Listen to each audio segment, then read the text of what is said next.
Em um mês, a Arquidiocese de Porto Alegre vai ganhar um novo sacerdote. Já está aqui conosco o diácono Danton Pereira para conversar, contar um pouco da sua caminhada de fé, desse período aí como diácono aqui da nossa Arquidiocese. Danton, obrigado por estar aqui conosco. Eu que agradeço aí, Marcos, a todos aqueles também que nos acompanham. Muito obrigado.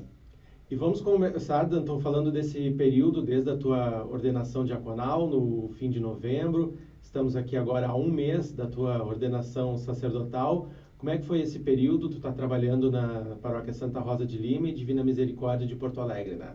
Isso, são duas paróquias, uma próxima da outra, aqui na Zona Norte de Porto Alegre, extremo norte, né? Tá sendo um momento bem especial, assim, né? Comento às vezes com os meus colegas, né? E eles também às vezes partilham, né? Que é uma lua de mel, né? E é quase que uma lua de mel sem fim. São muitas alegrias, assim, né? A gente até que, às vezes, com tanto tempo de seminário, assim, a gente até imagina, não vai mudar muita coisa, assim, né? De ser seminarista para ser diácono, né? Mas muda, né? Muda bastante coisa, assim, né? Muda e as pessoas nos tratam diferente, exigem também outras coisas de nós, assim, e as pessoas escutam muito mais também, né? E a responsabilidade aumenta, né? Que é o normal, né?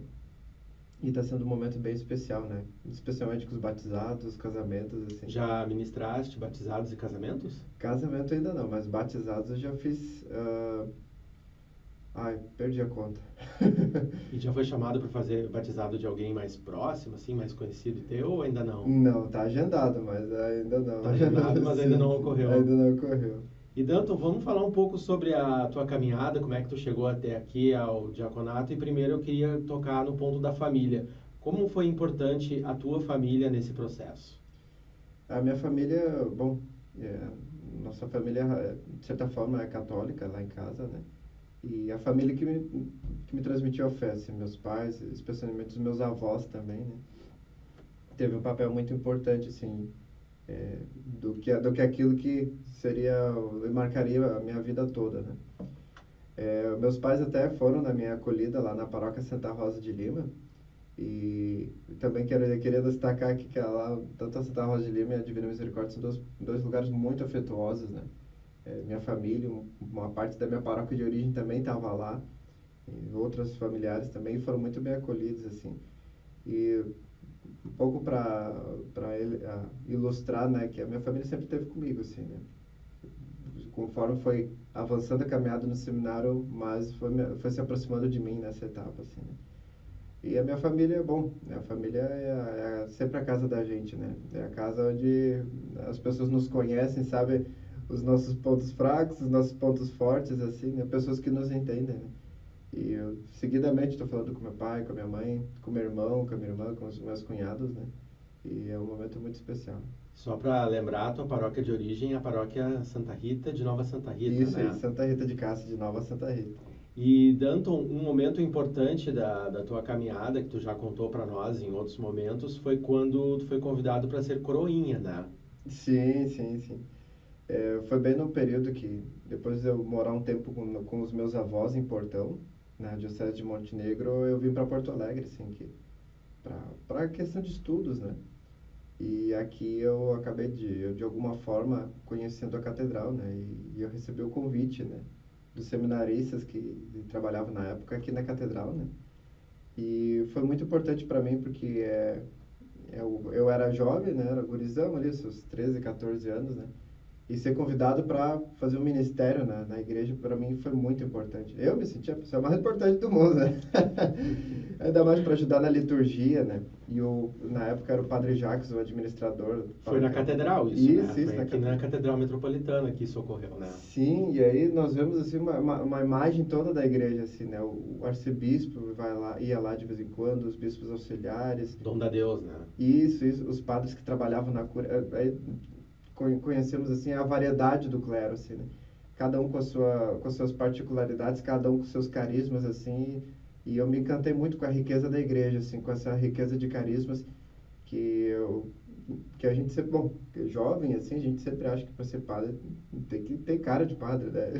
A gente ainda acha que, sei lá o que é, mas tinha Um estereótipo, esse né? estereótipo da cara de padre, né? Alguém com, vamos dizer assim, os outros coroinhas depois diziam, né? Que era a cara de pia de água benta. Eu não sei que cara é essa, mas... Eu também não faço ideia do que Mas seja isso. é uma cara piedosa, esse cara de santo de pinhanha, assim, né? Sim. E nessa época tu também já estava se envolvendo com música também, né? Isso. Lá em Portão, eu gostava... por um breve período, assim, eu aprendi a tocar violão, né? E eu me inteirei por aquilo ali e ajudava lá na nossa comunidade, lá em Portão, lá na Estrada da Cachoeira, perto do Rincão do Cascalho, lá, que era a comunidade perto de casa. E lá aprendi a tocar violão, assim, tocava na missa, assim. E o meu avô gostava muito de fazer o salmo, né? E o meu avô, eu acompanhava ele no apostolado da oração lá em Portão, assim, né? E eu guardo com muito carinho essas recordações. E depois, meu avô, ele sempre me escalava lá para que ele queria ensaiar o salmo. O avô cantava sempre a mesma melodia, né? Mas tinha que ensaiar sempre com ele, assim, né? Foi um momento muito feliz. E depois isso daí só foi se aperfeiçoando depois que entrei pro seminário, né?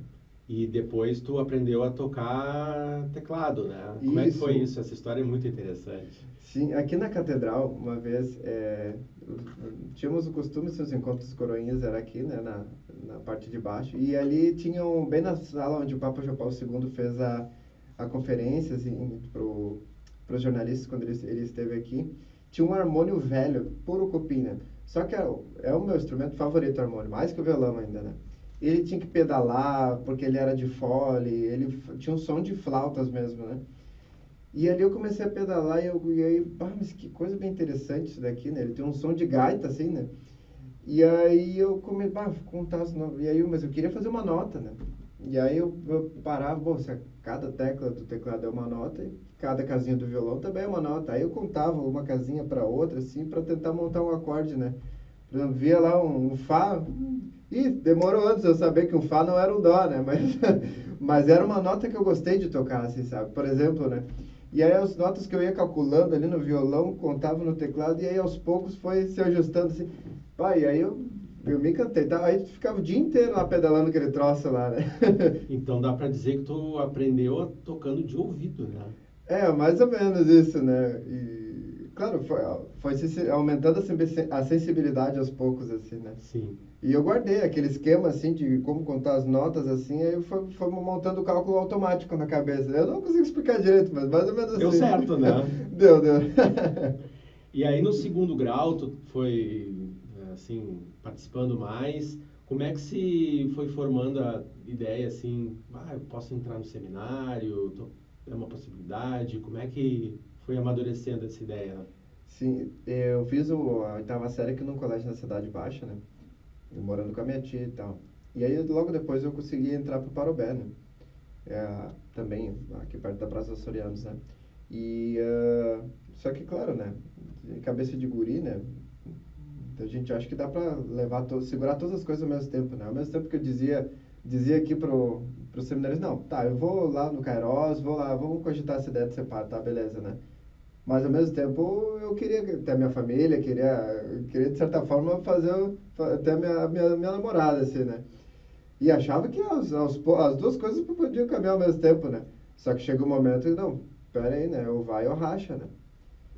E aí, claro, o seminário, antes do seminário a gente tem uma ideia de igreja, uma ideia de sacerdócio, uma ideia de vocação, né?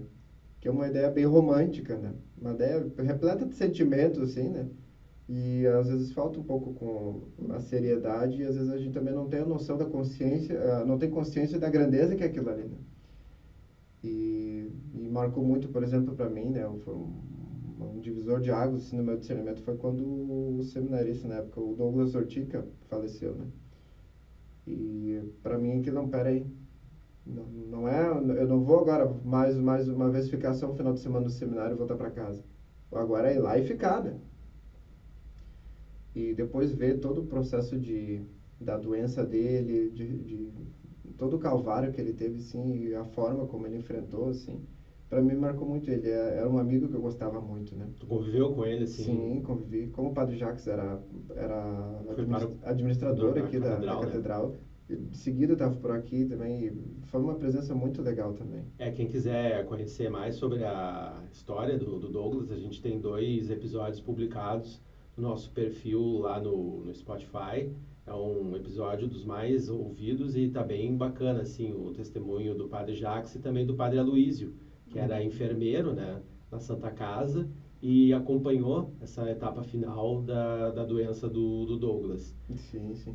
Tanto é que, como eu era coroinha da catedral, né, os seminaristas vinham na época, né, e pediam ajuda, por exemplo, onde é que estava isso, que estava aquilo, né? E eu vi uma vez o Douglas era o Tour de Ferrari, né? E aí eu fui lá explicar para ele, deixa eu mostrar, aqui tem carvão, aqui tem incenso e tal, essas coisas assim. E aí eu até recordo que aí uma vez ele foi incensar na missa e arrebentou o turíbulo, né?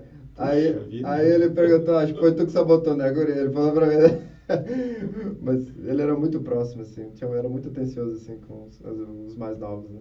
E nesse período, assim, tu tá lá pelos teus 16 anos, 17, tu comentava com os teus amigos, assim, dessa tua ideia, essa possibilidade, vou entrar no seminário, vou ver como é que é, tu comentava ou tu deixava mais pra ti isso? Aos poucos, assim, conforme foi avançando o ensino médio, eu gostava muito de defender a minha fé, né? Tudo bem, às vezes tinha umas compreensões, assim, mas eu queria defender, não queria que falasse mal da igreja, né, na minha frente, né? E, claro, eu queria conversar sobre a Bíblia, queria conversar sobre a doutrina, assim, mas só que meus amigos não eram parceiros para isso. Tinha parceria, isso aqui na catedral com os coroinhas, assim, com os outros colegas, né? Mas aí eu comentava, assim, de frescura, assim, com aqueles colegas mais próximos, eu passava, cara, eu tô pensando em ser padre, assim. Só que como eu sempre, no colégio, especialmente, eu sempre fui muito abobado, assim, sabe? E aí eu acho que meus colegas levavam mais como uma piada minha, assim, né? Não levavam fé. Não levavam, cara, tu abobado desse teu jeito, é capaz que às vezes vai tirar onda lá com os caras lá do seminário, assim, né? Mas depois que eu entrei mesmo no seminário, meio que eu peguei todo mundo com as calças na mão, assim, sabe? E, claro, a gente se afastou muito com o tempo, né? Mas de vez em quando eu até mandei mensagem para eles, você é diácono agora, né? E ele, Sim. por favor, seja bem-vindo lá na ordenação. Eu recebi mensagem de alguns, outros não me responderam, assim, né? Mas tu mantém convívio, assim, com alguns daquela época ou poucos? Tentamos marcar alguns encontros, mas aí cada um tá numa realidade diferente, assim, né? Sim, tu tá com quantos anos agora Eu tô mesmo? com 27. 27 anos, então as pessoas agora também já estão com seus relacionamentos, questão de trabalho, às vezes E isso, outros estão dificulta. morando fora do país também, né? Mas não conseguimos nos encontrar mais. E a partir do momento do teu ingresso no seminário, tu começa os teus estudos pela filosofia, né? Como é que foi esse tempo, assim, quais são as boas recordações que tu guarda, assim, do teu início ali no seminário? Bom, na filosofia, assim, claro, em Gravataí a gente tem, é o primeiro ano do seminário, tem aquela imagem, assim, bom, a gente quer mudar o mundo pelo sacerdócio e tal, assim, né? De novo, é bem cheio de poesia, assim, né? Mas quando chega na filosofia, chegamos em Viamão, né? Agora a coisa fica séria mesmo, agora começa o seminário de fato, né? E a filosofia, o ambiente acadêmico, assim, até a gente atinar que a gente não está no colégio lá de casa, né? A gente está agora na academia, né? Se a gente não buscar ir atrás das coisas, ninguém vai. O professor não vai vir aqui querer me dar um trabalhinho para melhorar a minha nota, né? E eu, nesse momento, assim, claro, também foi o período mais difícil que a filosofia traz bastante questões, né? E é um período muito bom, assim, por causa que ali que eu vi que não apenas fisicamente, mas a nossa fé também ela amadurece, né? Se a gente não questionar a nossa fé, a nossa fé vai ser bem infantil ainda, né? E algumas questões começam a ser levantadas, alguns debates, né? E fiz muitos amigos, assim, na filosofia que não eram seminaristas, né? Até esses dias, até visitei um deles, né? O Eduardo Bonfilho, né? E guardamos amizade, mesmo alguns não sendo católicos, assim, mas se respeitando muito, né? E na filosofia foi aquele momento que é um debate mais dentro do ambiente cultural, né? Com pessoas muito bem formadas, assim, né? E também que nos ajudaram, né? E que me ajudaram também. E de certa forma a gente ajudou a dar uma outra imagem de igreja, né?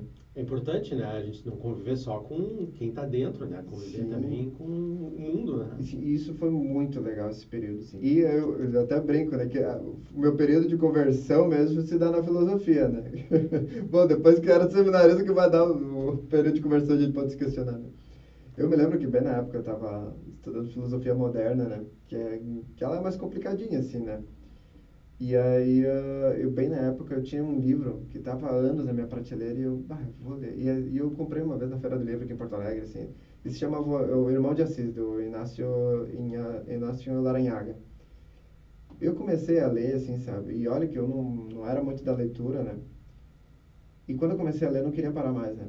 de tão interessante que ele conta a história de São Francisco de Assis, assim, e de uma forma, assim, de um franciscano contando, um franciscano, um especialista, assim, que contava, alguém que sabia que estava contando, assim, sabe?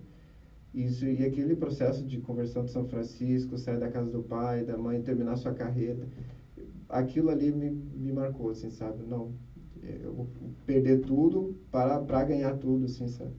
E ali a filosofia foi esse processo para mim, assim, né? Que me preparou, assim, para aproveitar muito bem a teologia. Né? E aí tu completa a graduação da filosofia, o próximo passo é começar a teologia. O que tu percebe, assim, que mudou nesse período, assim, de um passo para o outro? Ah, sim. Eu me formei em filosofia em 2016, né? Em dezembro, 26 de dezembro, se eu não me engano, 2016. E aí começa os preparativos da teologia, o retiro de transição que tínhamos no seminário, né? Termina aqui uma etapa para começar outra. E aí na teologia, a gente começa a estudar tudo aquilo que a gente achava que ia estudar lá no início do seminário, né? Parece que se a filosofia a gente diz, não, agora começa a teologia, né? Não, agora sim começou o seminário. A gente estudando os santos, especialmente da patrologia, né? O testemunho dos mártires, os padres apostólicos, os padres apologetas, os padres orientais, os padres ocidentais, todas essas coisas que são matéria, né? História da igreja, a gente começa a estudar teologia fundamental, etc. Assim. Bom, tudo aquilo que a gente sonhava estudar desde o início, a gente começa a estudar agora. E parece que o barco embala agora. Né? Tanto é que, quando a gente está na filosofia, né, as pessoas perguntam, e quanto tempo tu já está no seminário? Ah, eu estou tanto. Quando a gente está na teologia, a pergunta muda, né? Quanto tempo falta para tu ser padre? E aí, não, agora a gente está mais perto do final, né? Mais ou menos assim, a teologia foi um momento maravilhoso, né? E é um período que, na verdade, não para, né? A formação, ela... Não para, né? Ali que, bom, tanto na filosofia também a gente vê que o conhecer a Deus, né? As pessoas até que questionam, né? Bom, vocês têm que estudar muito tempo para ser padre, né? Eu ainda fiquei mais tempo que o normal, né? Eu fiquei 10 anos e meio, né? Mas, claro, se a gente for parar para pensar, pô, Nosso Senhor é eterno, né? 10 anos e meio comparado com a eternidade, comparar isso é ridículo, né? A gente nunca vai esgotar o conhecimento de Nosso Senhor, né? Mas a gente aprende o endereço onde estão as coisas. Se alguém me pergunta, eu sei onde procurar, tá lá daquele documento, naquele sínodo, naquela conferência, assim, a gente sabe mais ou menos identificar onde estão as coisas, assim. E claro, é o convite assim, da formação permanente, né? Que a gente sempre se mantém estudando, né? Que é a verdadeira charada que a gente tem que administrar durante o ministério. Né? Os sacerdotes, seminaristas, diáconos, sempre cada um tem o seu carisma e ele é muito próprio, né? Tu falaste, assim, que na adolescência tu era muito debochado, né? Mas eu acho que uma marca tua, assim, do teu ministério, uma das marcas vai ser essa alegria que tu tem, né? Essa tua espontaneidade. Acho que isso aí é uma coisa que tu não pode perder, assim, né? Faz parte. Bom, Nosso Senhor vai purificando com os anos, né? E também é um desafio agora, como padre, né? Que a palavra presbítero significa ancião, né? E pode até ser contraditório. Bom, eu tô com 27 anos, né? Como é que eu vou ser um ancião da minha comunidade, né? Mas claro, né? Aos poucos a missão, né? Vai nos ajudando a forjar isso, né? E também purificando aquelas coisas que Deus nos dá, né? Aquele deboche, assim, começa a ser purificado, né? Ele começa a ser amadurecido, mas há uma essência ali, né? Sim, bom... E é importante ter um ministério alegre também, né? Mostrar um lado alegre da igreja. Direcionar, né? Para as coisas de Deus, assim, né? É um momento bem legal mesmo. Tanto que tu pode ter... O padre tem essa peculiaridade, né? Ele vai ter filhos que são mais velhos do que ele, né? Tu vai ter convívio com casais de 50 anos, 60 anos, 70 anos... E tu que vai, mesmo com 27, tu que vai orientar, vai conduzir, sim. E é uma troca bonita, né? Assim, como que é, né? Não, claro, como padre acontecer isso, né? Mas dar um conselho para alguém mais velho, né? Isso a gente vê, olha, o tamanho da obra que Deus faz na vida da gente, né? A gente vê a obra o tamanho da missão, né? E a gente é tão pequeno, assim, né? E é só Aí a gente vê que, olha, é só por Deus mesmo que a gente está aqui, né? Porque se fosse por mérito da gente, nem tava lá para trás, né? E tu imagina como é que vai ser assim a tua primeira confissão? Como é que vai ser? Ah, não faço ideia. Mas tu já imagina, assim, já Olha, planeja, já pensa, já reza nisso, como é que é? é uma coisa de cada vez. Eu ainda nem parei para pensar. Então, o que me vem na cabeça, eu penso no momento da ordenação, né? Da ordenação e da primeira missa, né? Como é que vai ser, né? Aí eu fico, olha, eu tenho que me cuidar que essa parte aqui, falar essa parte aqui vai ser difícil, assim, né? A consagração, né? Porque eu acompanho os meus outros colegas que me antecederam, assim, né? Ou sua ordenação, me lembro, assim, como eles estavam emocionados, assim, né? E controlar isso, né?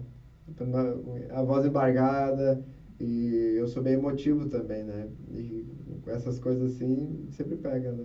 Especialmente também depois o agradecimento da ordenação, você, né? Recordar tantas pessoas, todas as paróquias, quantas pessoas passaram na minha vida, pessoas que mandaram mensagem e tal, isso daí, essas coisas, é o primeiro desafio.